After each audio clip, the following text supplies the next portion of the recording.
Asa brom na nung le ni gornawo chung BJP ni flag ba kaya chung nung khaye phaimon nung BJP ni candidate nong na inge nung lem toi constituency ni candidate ke jo toro khaksawo ke angke ek number damchara jampui constituency ni bo Bharatiya Janata Party ni tie ang candidate niye রেজাম আচ্ছা এবং জয়ের পর মানে আগামী দিনের কি কি পরিকল্পনা রয়েছে আপনাদের?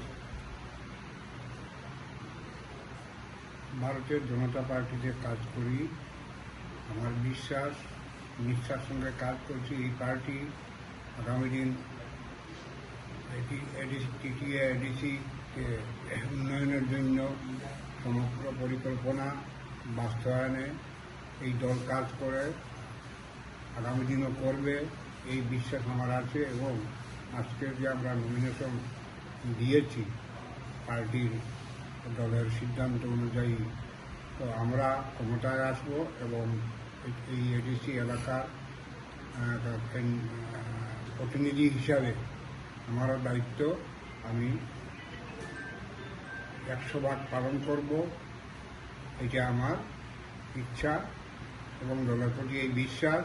আর এই দলই একমাত্র আমাদের সমগ্র এই এডিসি এলাকাতে সম্পূর্ণভাবে উন্নয়নের বিকাশ ঘটাতে পারে, এই বিশ্বাসে আমরা কাজ করছি। আর আমিও সেই দলে নমিনেশন দাখিল করেছি। আমরা এডিসিতে বসবো এবং এলাকার উন্নয়নের কাজ করব, এই বিশ্বাস আছে। আজকে নমিনেশন সাবমিট করেছেন, তাদের জয় নিয়ে এবং আগামী দিনের মানে উন্নয়নমূলক কর্মসূচি নিয়ে কি বার্তা থাকবে?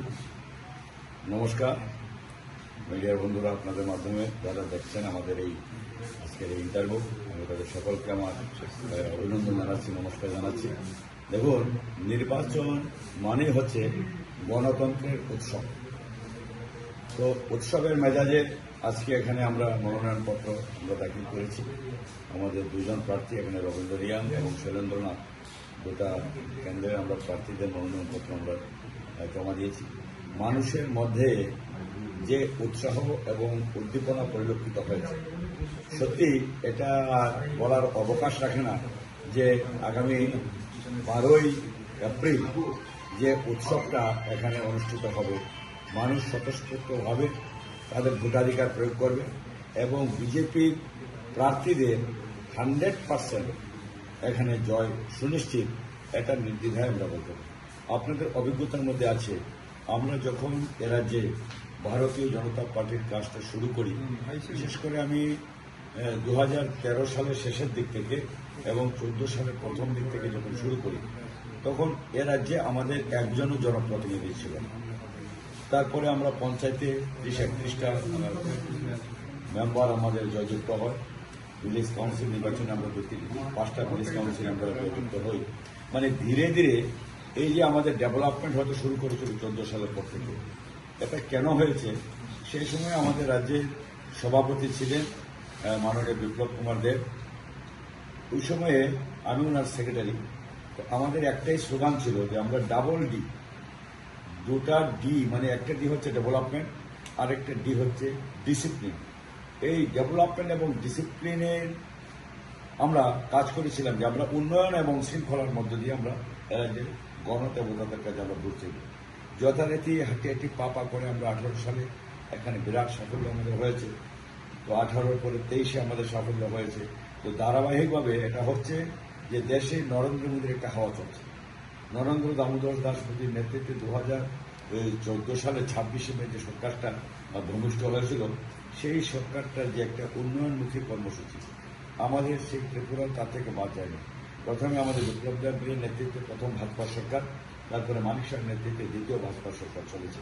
এখনো পুরো দমে আমাদের উন্নয়নের কাজ চলছে। আপনারা দেখতেই পাবেন যে রাস্তাঘাট, পানীয় জল, বিদ্যুৎ, মানে শিক্ষা, স্বাস্থ্য, কোনো দিকে কিন্তু আজকে আমাদের ত্রিপুরা রাজ্য পিছিয়ে নেই।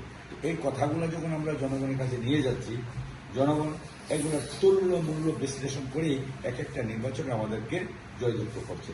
তো আমাদের বিশ্বাস, আমরা এই নির্বাচনকে সামনে রেখে আমাদের ডাবল ডি ব্যাখ্যা নিয়ে আমরা যাব। তেমনি তার পাশাপাশি আরেকটা কাজ আমরা করব। আমরা জানেন যে এর রাজ্যে একটা সরকার 34 বছরের সরকার ছিল, আবার 35 বছরও বামফ্রন্ট সরকার ছিল। 34 বছরের কংগ্রেস শাসনে বিশেষ করে 5 বছর 88-93, এটাকে বলা হতো জোট সরকারের কালদিন। 25 বছর বামফ্রন্টের কর্মীরা, সিপিআইএম পার্টি এই ক্যাসেটটা বাজিয়ে বাজিয়ে তারা এক এক করে নির্বাচনে তারা জয়যুক্ত হয়েছে। পক্ষান্তরে আমরা যদি বলি, 35 বছরও কিন্তু এ রাজ্যে আপনার জোট সরকার থেকে কম করাপশন হয়নি। এখানে